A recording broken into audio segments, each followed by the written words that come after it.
All right, welcome to the second day of infectious disease. Yesterday, we talked a lot about the concept of transmissible diseases, pathogens, which are the organisms that cause disease, historical understandings, and the major differences between bacteria and viruses. Talked a little bit about infection rates. We talked also about this concept called mortality, which is the number of people that might not survive an infection once they have it. The origin of the virus. We also talked about things like malaria, controlling diseases and outbreaks, and treating diseases, as well as vaccinations, and why you should never take medical advice from Jenny McCarthy, as well as the measles outbreak.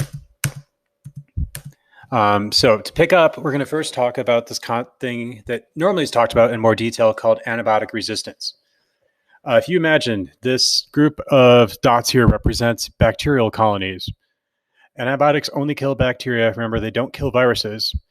Because of genetic diversity, some bacteria like these two red ones might in fact be resistant to a certain dose of antibiotics.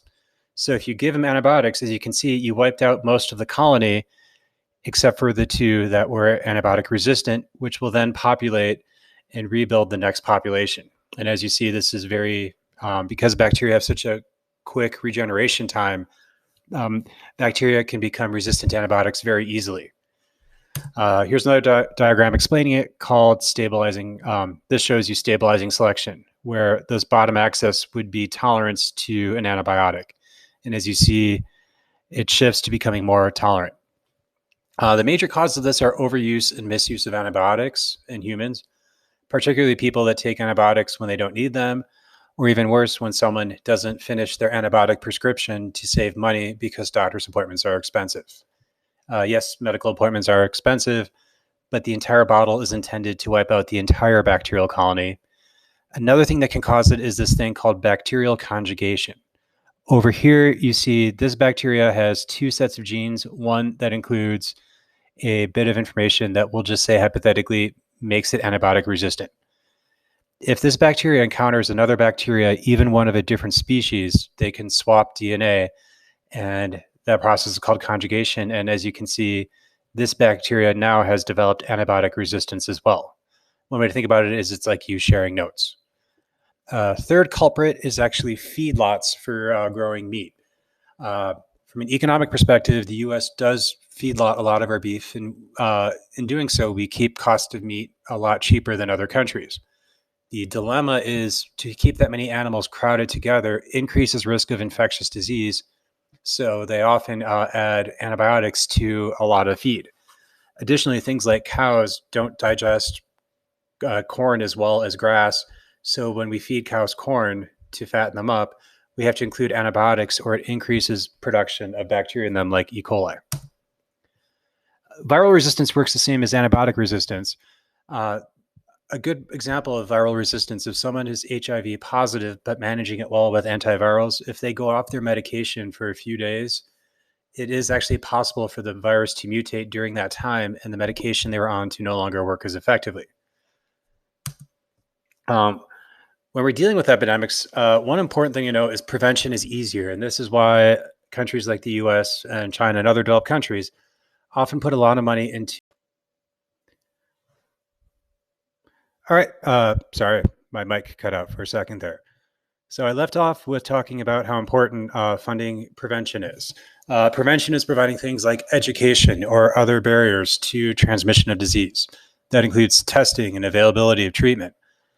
So here are just some news cases. One of the worst ones is every time we cut HIV support, there's increased cases of HIV. One of the most catastrophic ones happened in southern Indiana when the governor at the time cut the needle exchange program, but they also cut the HIV education program. And in some of these remote counties, they found a huge number of young people all developed HIV, and this was only a few years ago. There are some really cool success stories. One awesome success story was AIDS relief in Africa. One thing you'll find out tomorrow is if people with HIV get treatment, they become less contagious, which actually saves everyone or helps everyone. When George W. Bush was in office, he was promoting AIDS outreach in Africa, but there was a high emphasis on abstinence-only education. One of the challenges in this region is there's a cultural belief that if someone has sex with a virgin, they can treat HIV. That obviously is not a good way to treat HIV. Another important thing to know is the virgins are often not consenting. And in such a region, abstinence only will not protect people from HIV. Project Red began with the help of U2 and their lead singer Bono, as well as a bunch of other celebrities. The concept was people would manufacturers would put red logo on anything from Louis Vuitton handbags, Apple computers, Dell computers, everything imaginable. And companies that used the logo in exchange, every time that product sold, would give a portion of money towards HIV research, treatment, and prevention in Africa. This ended up becoming such a huge success that George W. Bush ended up becoming an ally with Bono as well as Project Red.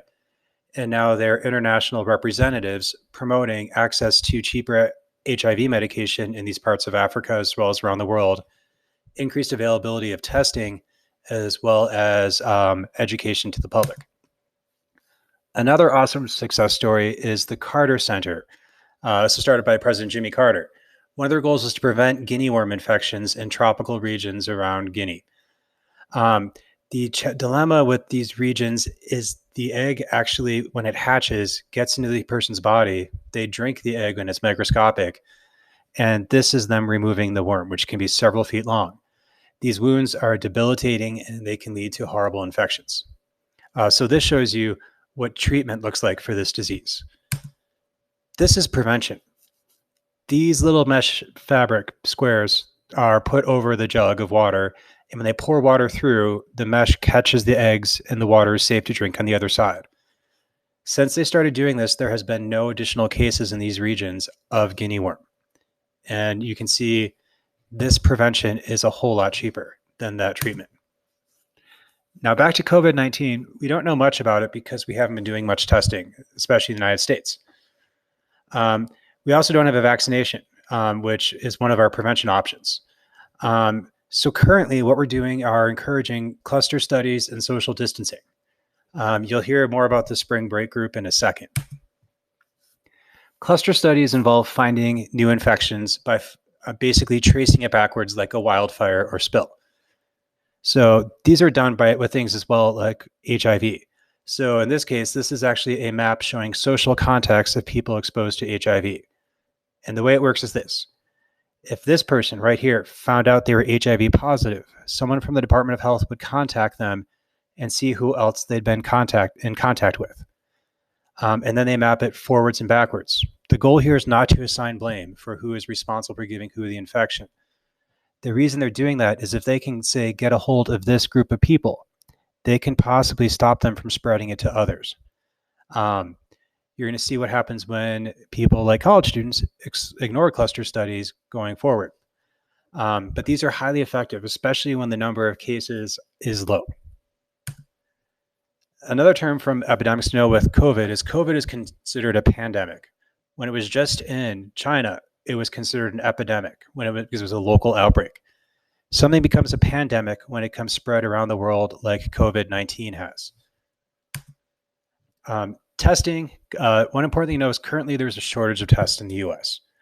Rather than assigning blame, one of our dilemmas is as we increase tests, which there is a major effort to do nationwide, you're going to see a few weird things happen in the news. There's going to be a skyrocketing number of cases. Currently, a lot of people with COVID-19 or showing symptoms cannot be tested. As we test them, it's going to become a scary looking number initially when we find out how many people currently have it. The other thing we're already finding out is a lot of people with COVID-19 have absolutely no symptoms. But as we test more and more of our country and countries like China and South Korea, as well as Singapore, have all done widespread testing, and it was one of the best ways to reduce the spread of this virus. As we spread out our testing and make it more accessible, we're going to have a better understanding of R0 as well as the mortality rates. As we start testing more people and find out how many people are asymptomatic, the mortality rate might actually go down. That being said, this is still a virus that's very dangerous to certain people. Here's how COVID-19 gets bad. For people that actually have symptoms, the main symptom is fever and a dry cough. But in the past week, we have found out a lot of people don't even show those symptoms, but are still contagious. The people that have bad complications means that this could hit anyone pretty rough. People at risk include people with asthma, any respiratory problem like COPD or emphysema, people over the age of 60, people with weak immune systems, including those who are HIV positive. Smokers as well as vapors are also showing really bad reactions to this. We're now finding cases of young people with rough complications as well. When it gets bad, this is what happens. First, you're exposed usually through your sinuses, especially your throat, through either your nose or mouth. As it works down your throat, initially it just seems like a cold. But the weird thing is that for some people where they have complications, it's unleashing what's called a cytokine storm, which is an immune response. Basically, your immune system, your fever skyrocket, and the lining of your respiratory system gets damaged. Those damaged cells can actually have a higher risk of pneumonia as well as other infections. And that's how it gets bad. The way we understand that it spreads is either surface contact or airborne droplets. This is why they're telling you to stand 6 feet away from others, because to gross you out, that's about as far as a microscopic droplet of saliva can travel when someone coughs. So that's why you should be 6 feet away. We're also finding out that it can live on surfaces for large lengths of time. A cruise ship just released today a discovery that they found the virus still present on surfaces that were 17 days old that hadn't been cleaned. This is why currently we are all out of school so that the campus services can deep clean the entire building, and they want us all to stay out for a while. Once the surface is disinfected, it seems to be fine. The dilemma is if you touch the surface or inhale it, once it gets onto your hands, it's very easy to spread to your face and then into your respiratory system. Now, here's how you can help. Are you getting the message about isolation yet? And yes, it's boring for me too. This is why. The area of these two curves tells you how many people would get COVID-19 as just a model. Both these curves, the same number of people get it. By actually distancing people apart with that 6 feet isolation and not touching each other, what that's actually doing is that's going to decrease the spread. If we do nothing, everybody's going to get it at once. This line represents how many hospital beds and respirators we have in the United States. Other things that we're worried about running out of include masks as well as actual healthcare workers who will miss work if they get sick. So by having social distancing, what that actually means is we can spread out this infection. So yes, it lasts longer with the public, but we can actually protect more lives, because once you exceed the healthcare system capabilities, that's when more people start dying. Another way to think about social distancing right now, as I told one of my friends who wanted to go hang out, the more we do social distancing now, the sooner all of this will be over. If we have people being idiots, this could last a whole lot longer. So if you're getting squirrely in your house, one of the best ways to get out of there quickly is to make sure you and all of your friends and everyone you know is following social distancing.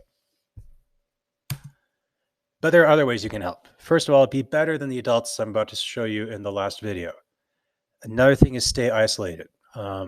Use text, social media, but definitely check in with your friends. Right now, my friends and I are figuring out how to play Cards Against Humanity remotely through screenshots and actual streaming video. Binge watch everything you wanted to. Kelly and I actually have a goal to watch all of the Marvel movies, starting with Captain America in chronological order. It's okay because we're not going anywhere. Draw, pick up a hobby. Sew face masks if you know how to sew and have access to a sewing machine. Joanne Fabrics is offering curbside pickup of materials.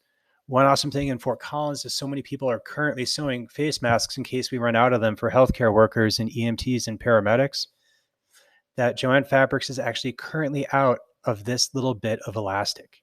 And that is awesome. And here's why I'm under total isolation. If you imagine one person carries the virus, statistically speaking, we're now understanding they will probably give it to 2 or 3 others. So let's just say they gave it to 3. So if one person has it and they give it to 3, that's a total of 4 infections. Now, if you imagine those 3, if they give it to 3 more, that is actually going to be a total of 9 added to the original 4 within one round of infections. We're up to 13. If those new 9 infectees give it to 3 more, that becomes 27 added to the 13. And one way to look at that is in the course of just a few days, one person can indirectly infect 40 people. Every time you're isolated, think about it as isolating yourself and not giving it to 40 other people. One reason why I'm under total isolation longer than most is Kelly's a firefighter. Every 4 days, he goes into work for 2 days where he shares the station house with 8 other firefighters. If you imagine, they are in direct contact with a total of 9 people. Each of them brings a household of contacts indirectly with them. So if the average firefighter is in a family of a total of 4, with 9 people, that is 36 people's contacts mixing at the station. If any one of us 36 step out and socialize, we're putting those other 36 people at risk. Additionally, because the fire station changes over several times, they are meeting a shift at the end and beginning of their shift. So that is why I have to be really careful and isolated, more so than a lot of people, just to protect everybody that works at the fire department as well as their families. Now, I've got some exciting news. Granted, once a teacher says it's exciting, it's not. I'm in email contact with my friend Anna, who is actually an infectious disease virus expert specializing in bat viruses at CSU. Your assignment's going to be posted by the end of the day on the same page. And I'm just looking for questions that I can forward to Anna to see if she would like to answer them for you. But other than that, this was your content for the week. Next week, we're going to go over the HIV epidemic as it ties in with this. And then we're going to talk about the immune system as well. Thank you for listening.